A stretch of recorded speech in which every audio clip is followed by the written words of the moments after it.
નમસ્કાર.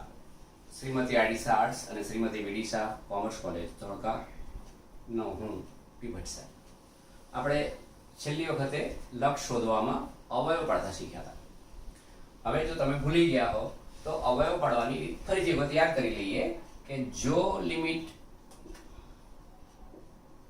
x tends to 1 આપ્યું છે x² + x + 3, તો તમે સમજી શકો છો કે અહીંયા હું x બરાબર 1 મૂકીશ તો 1 નો વર્ગ 1 ને 1 2 ને 3 5, એનો અર્થ કે અંશ 0 થતો નથી. જો અંશ 0 ન થતો હોય તો શક્ય છે કે તમારે લક્ષ શોધવું નહીં પડે. તો આ એક નિયમ છે, એવું યાદ રાખજો કે સામાન્ય રીતે તમારે અવયવો શોધવાના હોય અથવા લક્ષ શોધવું હોય ત્યારે પહેલી શરત એ જોવાની હોય છે કે અંશ અને છેદમાં x બરાબર 1 મૂકીએ તો l = x tends to 1 x² - x - 2, અને માનો કે નીચે છે x² - 3x + 2. તો આપણે ગયા લેક્ચરમાં છેલ્લે સમજ્યા હતા કે x એ એક તરફ જતો હોય તો હું x બરાબર 1 મૂકીશ તો 1 - 3 + 2 તો 0 થયો. ઉપર 1 અને 1 2 - 2 0 થયો. એનો અર્થ કે ફરીથી આપણે સમજીએ છીએ કે 0/0 સ્વરૂપ મળે તો તમારે અંશ અને છેદમાંથી x - 1 અવયવ કાઢવા પડશે, દૂર કરવા પડશે. તો એ માટે આપણે સમજ્યા હતા, ફરીથી યાદ કરી લઈએ કે પહેલા તમારે આ રીતે x² નો સહગુણક 1, x નો સહગુણક 1 અને -2 અચળ છે તો -2. પછી આપણે આવી લીટી દોરીશું. x ટેન્ડ્સ ટુ 1 હોવાથી આપણે અહીંયા 1 મૂકીશું.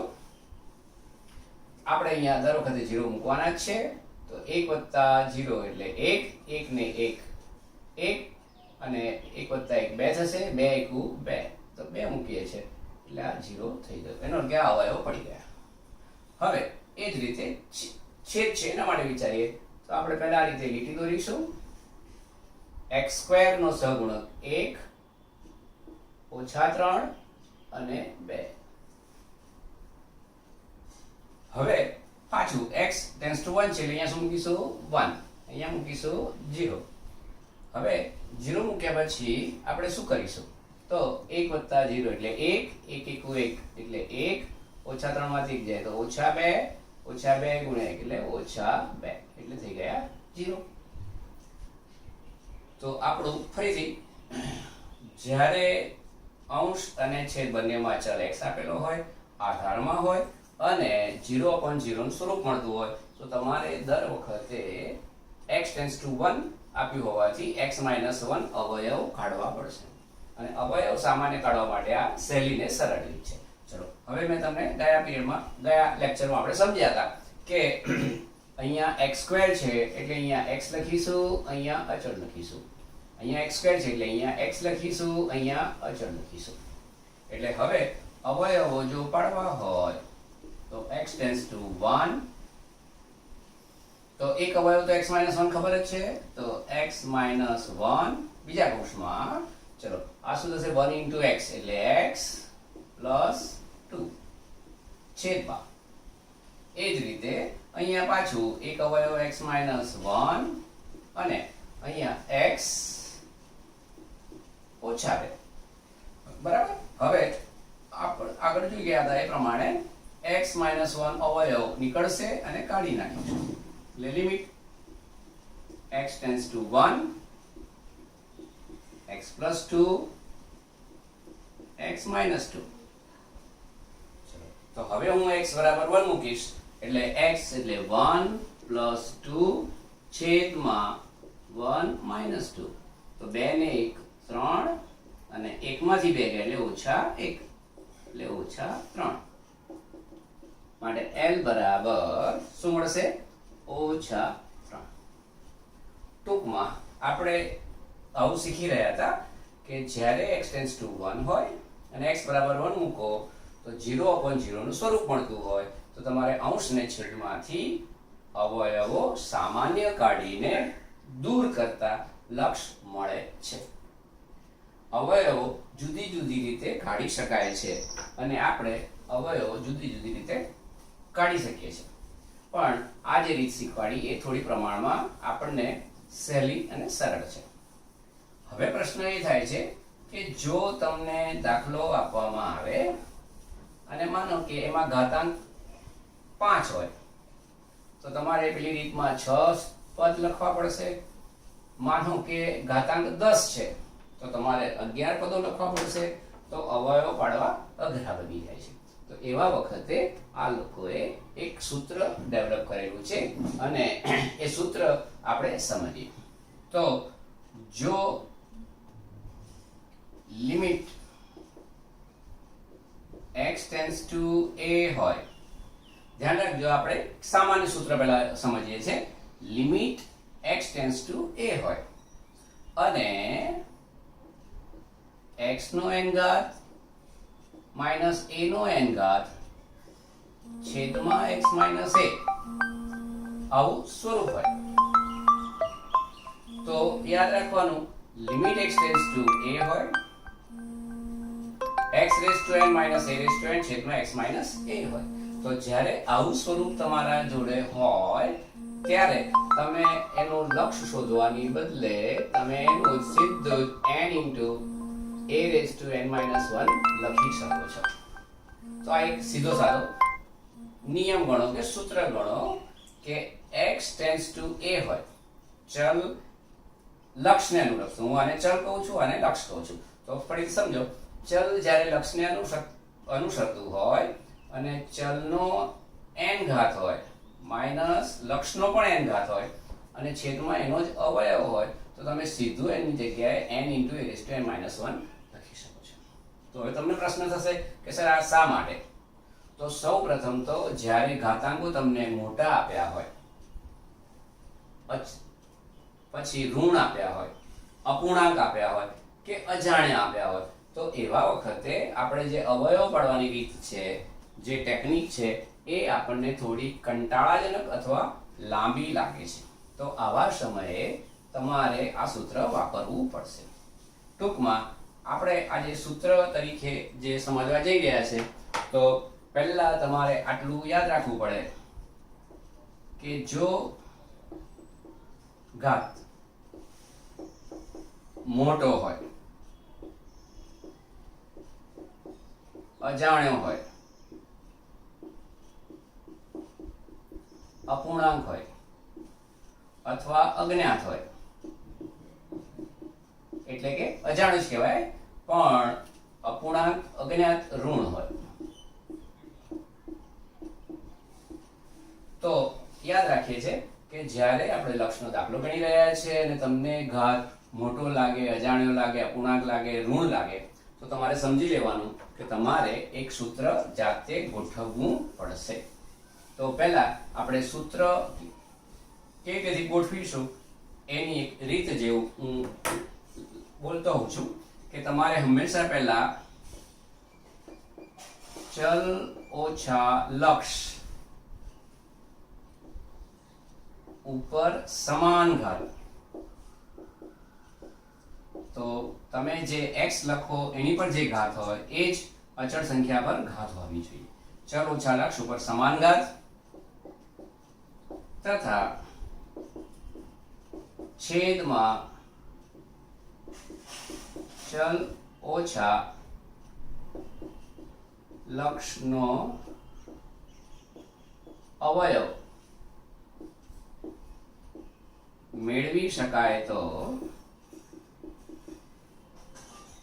આપણે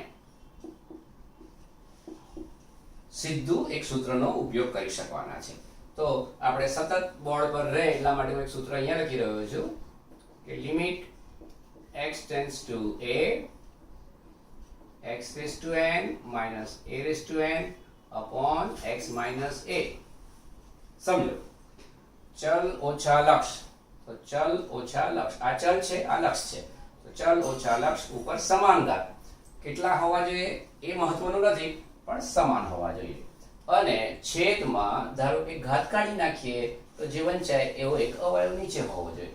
જો તમે આવું ગોઠવી શકતા હો તો પછી તમે એના બરાબર લક્ષનું મૂલ્ય સીધું n into a raised to n minus 1 વાપરી શકો છો. એટલે ફરીથી સમજીએ. Limit x tends to a આપેલું હોય, ચલ આને કહીશું, આને લક્ષ કહીશું, તો ચલ ઓછા લક્ષ ઉપર સમાન ઘાત હશે. ઘાત સમાન હોય, 12 હોય, 22 હોય, 212 હોય, ગમે તે હોય, એનો આપણે પ્રોબ્લેમ નથી. અને છેદમાં એ ઘાત વગરનો અવયવ મળતો હોય તો તમારે સમજી લેવાનું કે આપણું સૂત્ર ગોઠવાઈ ગયું. અને સૂત્ર ગોઠવાઈ જાય તો પછી તમારે આ n ગુણ્યા a એટલે આ સંખ્યા અને આના કરતા એક ઓછો ઘાત એટલું લખી નાખો. એટલે તમારે કોઈ પણ જાતના અવયવ પાડ્યા વગર, અવયવ દૂર કર્યા વગર સીધો લક્ષ શોધી શકાય છે. બરાબર? તો આપણે ફરીથી સમજીએ કે જો ઘાત મોટો હોય, અપૂર્ણાંક હોય, ઋણ હોય, અજાણ્યો હોય, એટલે કે અવયવ પાડવા ગમતા ન હોય અથવા કંટાળાજનક હોય અથવા લાંબા પડતા હોય, એવા સમયે આપણે limit x tends to a x raise to n minus a raise to n છેદમાં x માઇનસ a બરાબર n into a raise to n minus 1 નો ઉપયોગ કરી શકીએ છીએ. ચલો, તો હવે આપણે થોડા એ માટેના સરળ દાખલાથી શરૂ કરીએ. આપણે આને ચલ ગણીએ છીએ અને લક્ષ ગણીએ છીએ. સતત ધ્યાન રાખજો, કારણ કે આગળ જતા ચલ ક્યાં છે એવું પણ આપણે સમજવું પડશે. તો એવા વખતે ચલ ક્યાં છે આપણે કહી શકીશું. તો માનો કે પહેલા એકદમ સરળ દાખલો લખું છું. Limit x tends two 3 x cube minus 27 છેદમાં x minus 3. દાખલો મેં જાણી જોઈને ક્યુબનો જ લીધો છે કે જેથી થોડી થોડી તમને ગણનમાં સમજણ પડે. ચલો, અહીંયા હું 3 મૂકીશ તો 3 નો વર્ગ, 3 તરી 9 તરી 27 ઓછા 27 એટલે 0 છે. નીચે પણ 3 ઓછા 3 એટલે 0 છે. એટલે હું અને તમે સમજી શકીએ છીએ કે આનો અવયવ કયો પાડી શકીએ છીએ? x minus 3 પેલી રીતથી આપણે પાડી શકીએ છીએ. પણ માનો કે આ ઘાત મોટો હોય, અપૂર્ણાંક હોય, ઋણ હોય કે અજાણ્યો હોય તો પછી તમે અવયવ પાડવામાં ગૂંચવાશો અથવા પ્રમાણમાં એ કંટાળાજનક અથવા લાંબુ થઈ જશે. તો એવા વખતે આ લોકો આપણને એક સૂત્ર આપે છે કે તમે સૂત્ર સેટ કરી શકતા હો તો કરો. ચલ ઓછા લક્ષ. તો અહીંયા ચલ કેટલું છે? x છે અને લક્ષ કેટલું છે? 3 છે. એટલે જો હું સમજો, કારણ કે આ જ મહત્વનું છે, ચલ ઓછા લક્ષ ઉપર કેવા ઘાત? તો કે સમાન ઘાત. અહીંયા 3 છે એટલે અહીંયા 3 જ મુકાવા જોઈએ. ચલો, તો ધ્યાન આપો. અહીંયા 27 હતા તો મેં 27 ની બદલે શું લખ્યું? 3 નો ઘન. તો 27 જ છે અને મેં અહીંયા 3 નો ઘન લખ્યો છે. તો ટૂંકમાં મેં ચલ ઓછા લક્ષ ઉપર સમાન ઘાત સેટ કરી દીધા. દરેક દાખલામાં તમારું આ જ કામ રહેશે કે જો સૂત્રનો ઉપયોગ કરવો હોય તો તમારે પહેલા ચલ ઓછા લક્ષ ઉપર સમાન ઘાત ગોઠવવા પડશે. અને એ ગોઠવાતા જ હોય, ખાનગીમાં કહું તો એ રીતે ગોઠવાતા જ હોય. ચલો, છેદમાં તો આ ઘન ના હોત તો શું વંચાત? x minus 3. તો x minus 3 લખીએ છીએ.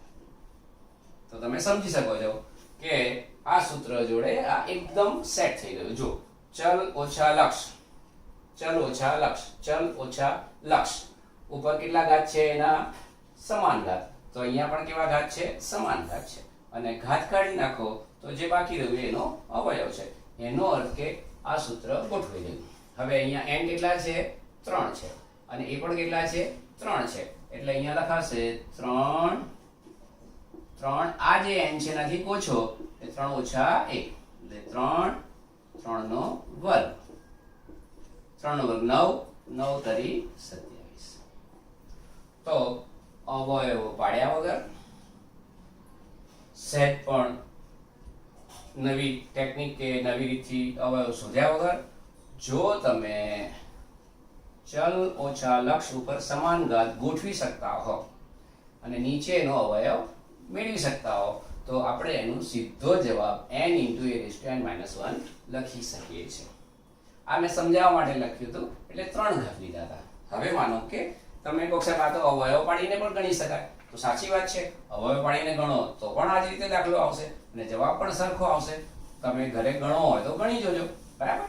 પરંતુ હવે માનો કે હું મૂકું છું એક દાખલો કે જે તમે અવયવના મૂળમાં છો એવું માનીને મૂકું છું કે મારે અવયવથી દાખલો ગણવો છે. ચલો, તો હવે હું લખું છું limit x tends two 2 x raised to 8 minus 256 upon x minus 2. ચલો તો હવે આપણે માનો કે તમે કહો કે સાહેબ અવયવથી ગણી નાખીએ તો ગણીએ. તો x રેઝ ટુ 8 નો સહગુણક કેટલો 1, તો તમારે 1 મૂકવો પડશે, પછી 7 નો ઘાત ગેરહાજર, 6 નો ગેરહાજર, 5 નો ગેરહાજર, 4 નો ગેરહાજર, તો કેટલું લાંબુ લખવું પડશે. એના બદલે જો હું આને થોડું સમજી ગયો હોઉં કે આ એવું કહે છે કે ચલ ઓછા લક્ષ ઉપર સમાન ઘાત આવવા જોઈએ, ચલ ઓછા લક્ષ ઉપર સમાન ઘાત આવવા જોઈએ.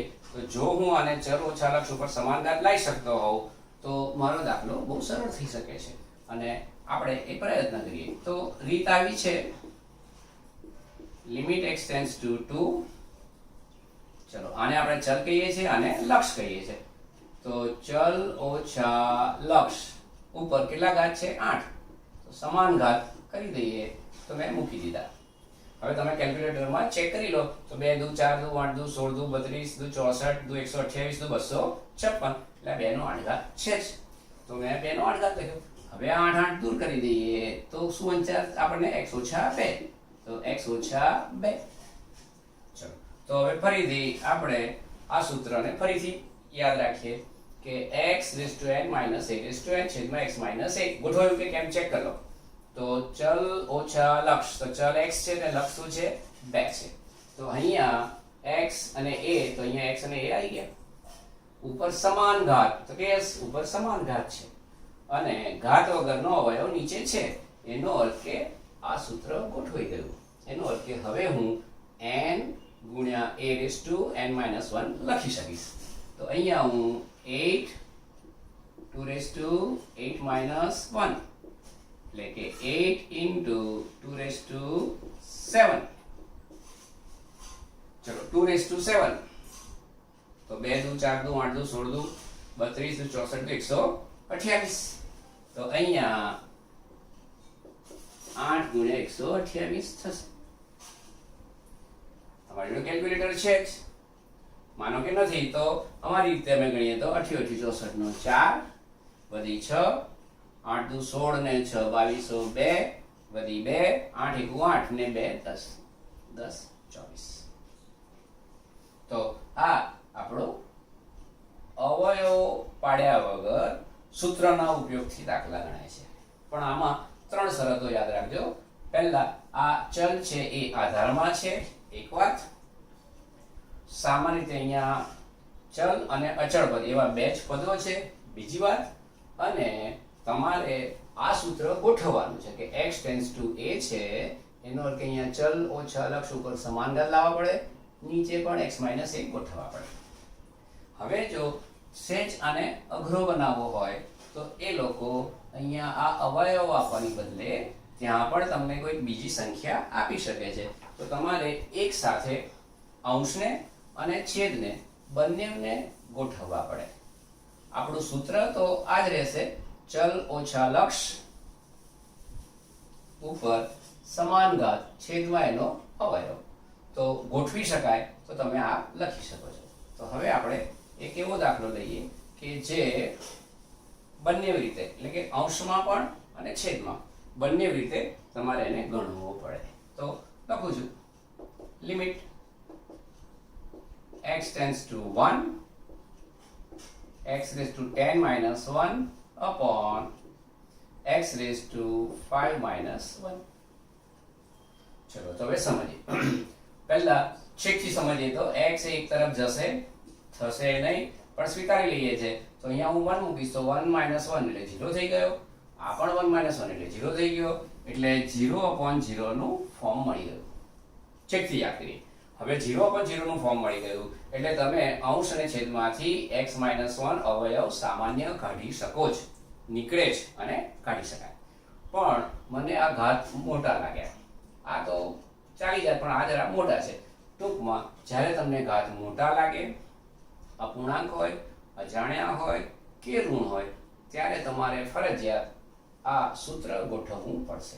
ચલો હવે સૂત્ર ગોઠવવું છે તો હવે અહીંયા નિયમ એવો છે કે પહેલા અંશનું વિચારો, છેદને જુઓ પણ નહીં. પછી જ્યારે છેદનું વિચારીશું ત્યારે અંશને પણ જોઈશું નહીં. તો પહેલા હું લખીશ લિમિટ x ટેન્ડ્સ ટુ 1. ચલો તો હું શું લખીશ પહેલું? આ ચલ છે, આ એનું લક્ષ છે, તો ચલ ઓછા લક્ષ ઉપર 10 ઘાત, તો ઉપર 10 ઘાત. ચલ ઓછા લક્ષ ઉપર 10 ઘાત છેદમાં એનો અવયવ, તો છેદમાં એનો અવયવ. ચલ ઓછા લક્ષ ઉપર સમાન ઘાત છેદમાં એનો અવયવ. હવે હમણાં આના વિશે નહીં વિચાર કે ક્યાંથી લાયા, કારણ કે આ તમારે જાતે ગોઠવવું પડશે. અમે લોકો એને બીઆર કહીએ છીએ, બાપનું રાજ, કે ભાઈ મૂકવું હતું તો મૂકી દીધું, કારણ કે મારે અહીંયા જોઈએ છે. એટલે આને હસવામાં હું અને બીઆર કહું છું કે બાપનું રાજ જોઈએ છે, લઈ લીધું. ક્યાંથી લાયા પછી કહીશું. ચલો એ જ રીતે હવે છેદમાં લઈએ છીએ, તો limit x tends to 1.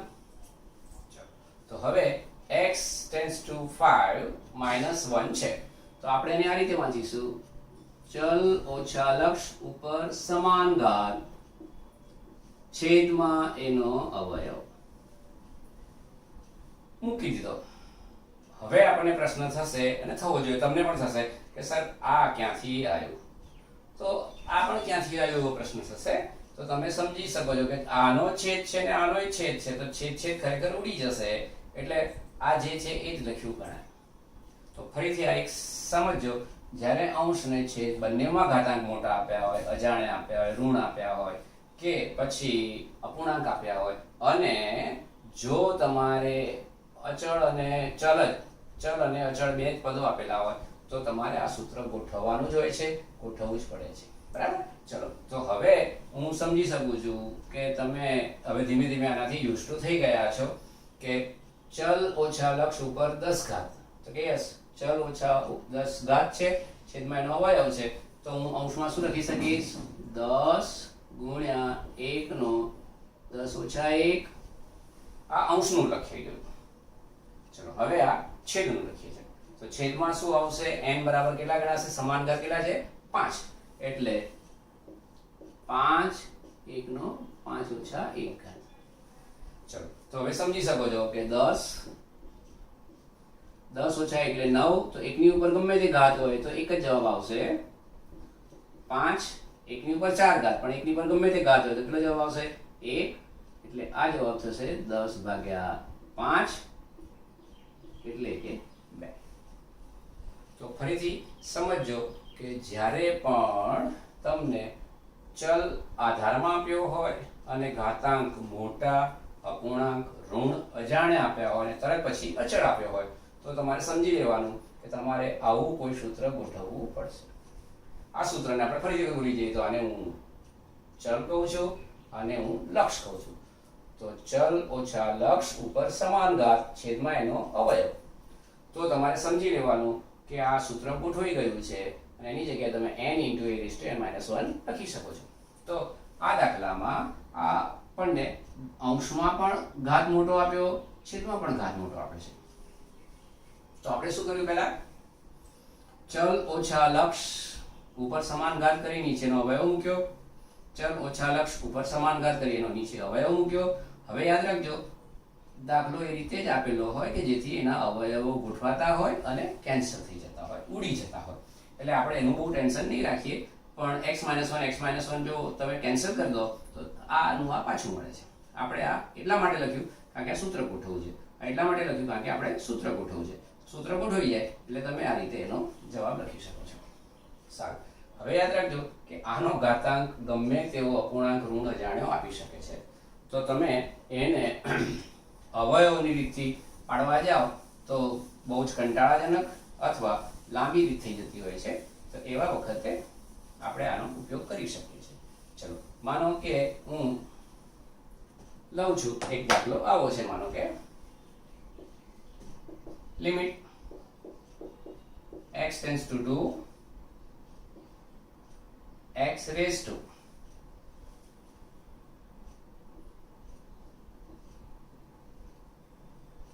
x raised to 4 minus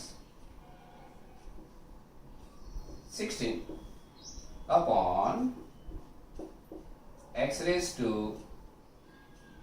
1/3 2 raised to 1/3. ચલો આ જરા અઘરો દાખલો મેં બનાવી દીધો. ચલો x અહીંયા 2 મૂકો તો 2 નો 4 ઘાત એટલે 2 દુ 4 દુ 8 દુ 16 અને અહીંયા શું થશે કે 16 ઓછા 16 0 થઈ ગયો. અહીંયા 2 મૂકો તો 2 નો 1/3 ઘાત ઓછા 2 નો 1/3 ઘાત તો બંને ઉડી જશે. તો આવી વખતે શું કરવાનું તો આ સૂત્રનો ઉપયોગ થશે. માનો કે અગ્ર બનાવો છે તો એ લોકો અહીંયા માઈનસ પણ આપી શકે તો શું કરવાનું તો આ જ રીતે તમારે ચલ ઓછા લક્ષ ઉપર સમાન ઘાત છેદમાં અવયવ ગોઠવવાનો.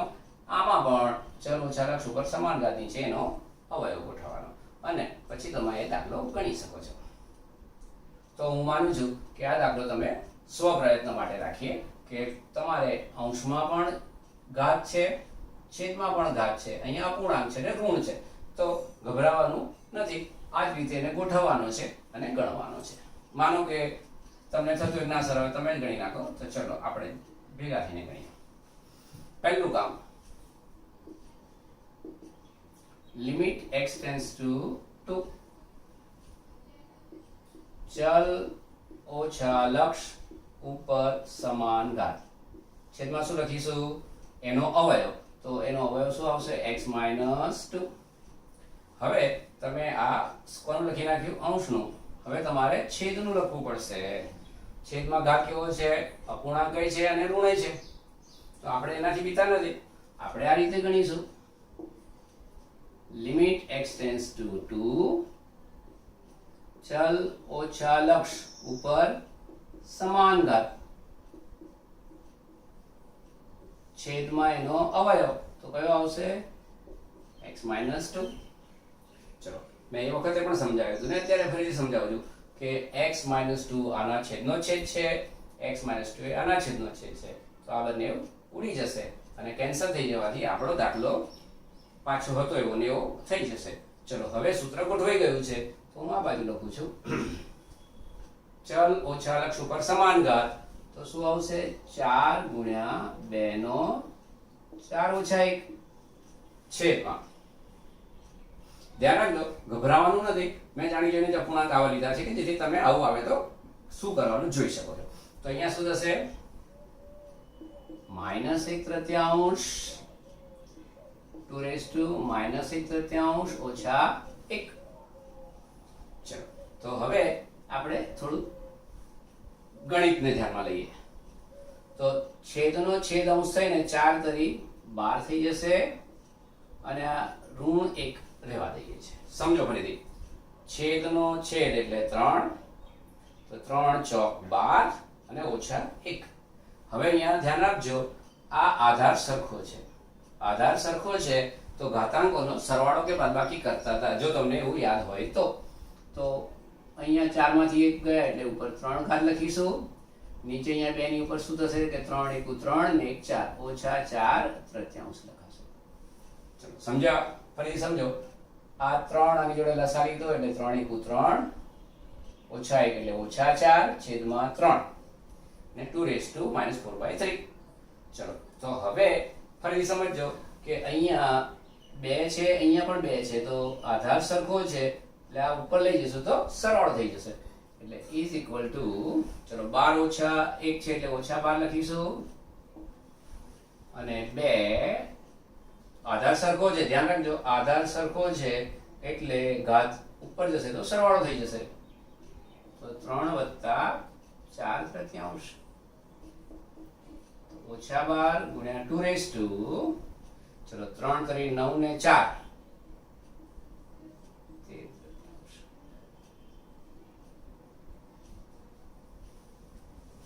તો ફરીથી સમજીએ કે જ્યારે પણ અચળ અને ચલ આપેલા હોય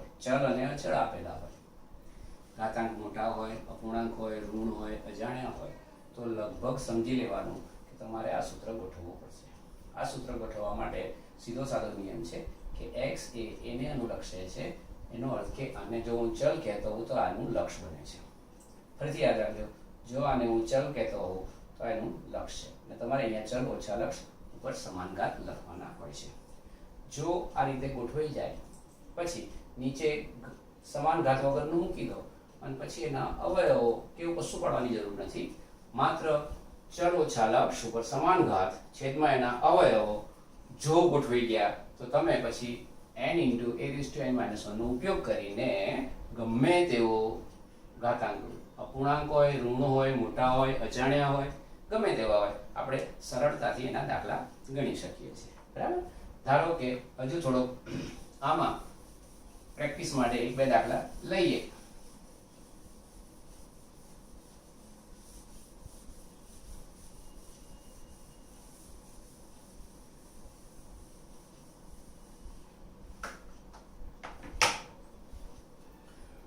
ચલો માનો કે તમને એ લોકો ચલ h આપે છે અને h ટેન્ડ્સ ટુ 0 આપે છે. હવે સમજવા માટે માનો કે x plus h raised to n minus x raised to n upon h. ધ્યાન આપજો, એક જનરલ લાંબો અઘરો દાખલો હું તમને સમજાવવાનો પ્રયત્ન કરી રહ્યો છું. હવે આમાં તમને પજાવવા માટે h ટેન્ડ્સ ટુ 0 આપ્યો છે અને અહીંયા x plus h આપ્યું છે. તો આપણે અહીંયા સમજવાનું કે h 0 તરફ જતો હોય તો એમાં જો હું x plus h માં x મૂકી દઉં, એના કરતા તમારે આ દાખલામાં શું કરવાનું, આ x plus h છે બરાબર કેપિટલ X ધારતા. સારું, એવું હોય તો આપણે આને આવતા પીરિયડમાં જરા વ્યવસ્થિત સમજીશું. Okay, thank you.